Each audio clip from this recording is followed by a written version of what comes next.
Panel Syrie. L'année 2025, élection présidentielle et crise de la démocratie en Afrique. Les enjeux dans les relations internationales. Aujourd'hui, nous recevons le spécialiste en sciences politiques, expert des relations internationales et de la gouvernance en Afrique, le professeur Famara Sane. Alors tout de suite, professeur, comment définiriez-vous le contexte politique actuel sur notre cher continent? Le contexte politique africain en 2025 est marqué par de fortes tensions. Plusieurs élections, notamment en Côte d'Ivoire, au Cameroun et des manifestations au Togo sont organisées dans des environnements où la confiance dans les institutions est très faible. Les régimes en place ont consolidé leur pouvoir, souvent par des révisions constitutionnelles controversées ou par un contrôle strict de l'appareil d'État. Cette situation alimente une crise de légitimité qui fragilise les processus démocratiques et accroît le risque d'instabilité régionale. Par ailleurs, la personnalisation du pouvoir et la faiblesse de la société civile freinent les perspectives de réformes profondes. Alors, quand vous parlez de crise institutionnelle, professeur, quelles sont les principales manifestations concrètes sur le terrain? La crise institutionnelle se manifeste par un affaiblissement généralisé de la séparation des pouvoirs, un déclin de la participation citoyenne et une instrumentalisation de la justice, ce qui fragilise durablement la gouvernance démocratique. Parlons de la Côte d'Ivoire, où aujourd'hui on a appris que le président Alassane Dramane Ouattara annonce sa candidature pour un 4e mandat, professeur. Comment analysez-vous la situation politique sous Alassane Dramane Ouattara et ses implications au niveau régional? La situation ivoirienne reste emblématique des tensions entre légitimité institutionnelle et légitimité démocratique. Le 3e mandat d'Alassane Ouattara, obtenu en 2020 malgré une contestation vive, a créé un précédent inquiétant en Afrique de l'Ouest. En 2025, le débat sur sa succession divise non seulement la classe politique, mais également la société. Cette polarisation, si elle n'est pas encadrée par un processus inclusif, risque de fragiliser la stabilité intérieure et de peser sur la CEDEAO, déjà affaiblie par les crises dans le Sahel et les transitions militaires dans d'autres États membres. Peut-on dire que la CEDEAO a un rôle à jouer dans ce dossier encore? La CEDEAO peut être un acteur central pour encadrer les transitions démocratiques et prévenir de nouvelles dérives autoritaires. Mais elle doit renforcer la neutralité et ses capacités coercitives pour restaurer la confiance des peuples ouest-africains. Alors, le Cameroun, avec Paul Biya au pouvoir depuis 1982, illustre l'une des longévités politiques les plus marquantes du continent. Alors, professeur, quel effet cette situation a-t-elle sur la gouvernance? La longévité de Paul Biya, plus de 40 ans au pouvoir, a figé la scène politique camerounaise. L'absence de renouvellement du leadership a entraîné une gouvernance centralisée où le clientélisme prévaut sur l'institutionnalisation des réformes. Cette situation alimente les frustrations, notamment dans les régions anglophones où les revendications politiques et économiques ont dégénéré en conflits armés. La persistance de cette crise réduit la capacité de l'État à répondre aux besoins de ses citoyens et affaiblit la crédibilité internationale du Cameroun. Est-ce que la communauté internationale ferme les yeux sur cette réalité par pragmatisme géopolitique?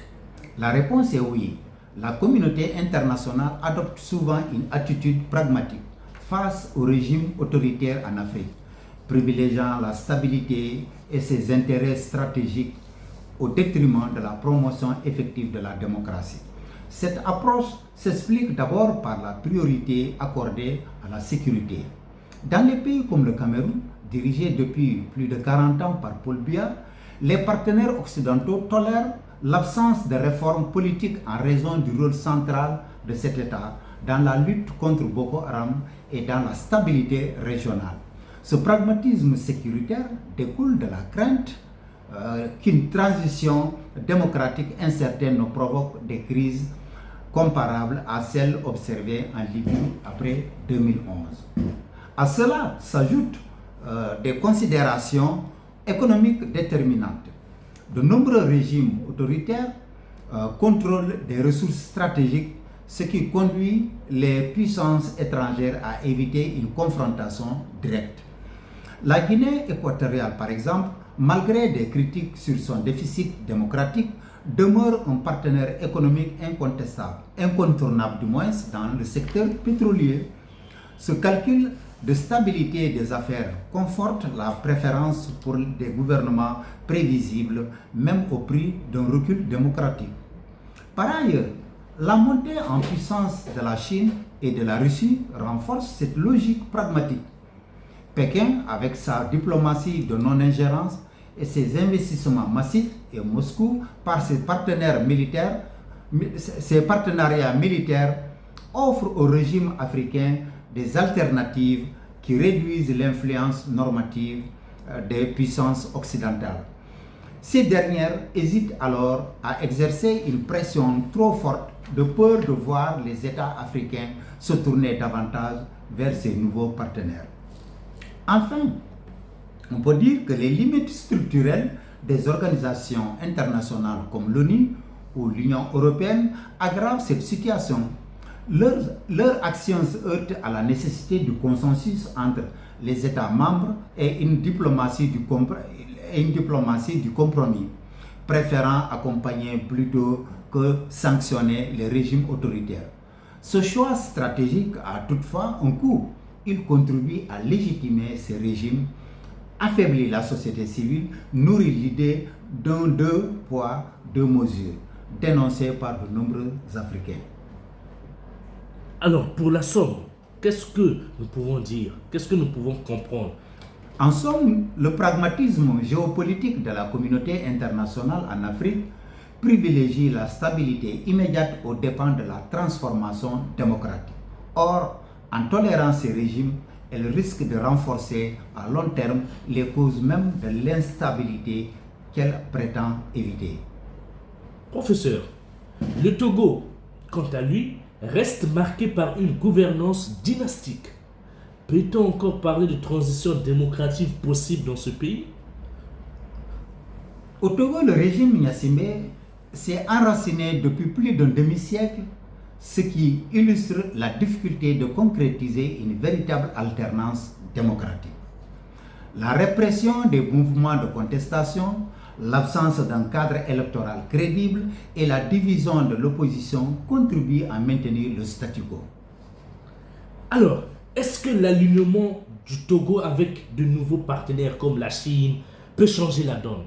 L'alignement du Togo avec la Chine peut changer la donne en termes d'opportunités économiques et de diversification diplomatique.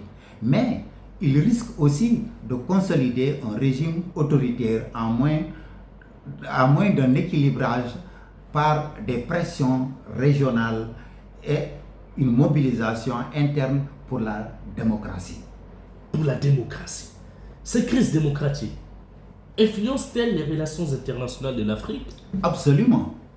Les régimes autoritaires africains, confrontés aux critiques occidentales, se tournent de plus en plus vers de nombreux partenaires tels que la Chine, la Russie, qui n'imposent pas de conditions démocratiques à leur coopération.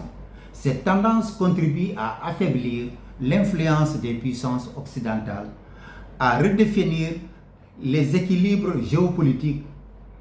Les organisations régionales comme la CEDEAO et l'Union africaine peinent à imposer des normes communes, ce qui accentue la fragmentation de l'espace politique africain sur la scène internationale. Que faudrait-il faire, professeur, pour renforcer la démocratie sur le continent? Il faut une approche multidimensionnelle. Premièrement, renforcer les institutions électorales afin de garantir des scrutins transparents et crédibles. Deuxièmement, accroître la pression régionale à travers la CEDEAO et l'Union africaine pour sanctionner les régimes qui manipulent les constitutions. Troisièmement, soutenir la société civile et les médias indépendants pour encourager la participation citoyenne. Enfin, les partenaires internationaux doivent conditionner leur soutien économique et financier à des réformes démocratiques tangibles tout en accompagnant les États dans leur mise en œuvre. Est-ce réaliste compte tenu de la résistance des régimes en place?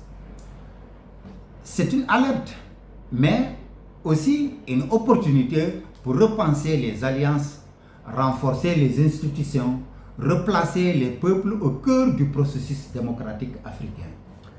Professeur Famara Sané, nous arrivons à la fin de notre émission. Merci professeur Famara Sané pour cette belle analyse éclairante sur les élections présidentielles de 2025 et la crise de la démocratie dans notre continent. Nous avons vu que derrière les cas de la Côte d'Ivoire, du Cameroun et du Togo se dessine un enjeu beaucoup plus large, celui de la gouvernance, de la crédibilité des institutions et des rapports de force dans les relations internationales. La démocratie africaine est aujourd'hui à un tournant. Si les crises que nous avons évoquées constituent de réels défis, elles représentent également une opportunité pour repenser nos institutions, renforcer l'intégration régionale et redéfinir les partenariats stratégiques du continent. Professeur, au-delà des États et des organisations internationales, ce sont surtout les citoyens, la société civile et la jeunesse africaine qui détiennent la clé de cette transformation. Merci à nos auditeurs et à la prochaine. Merci, professeur Famara Sané. Merci à vous.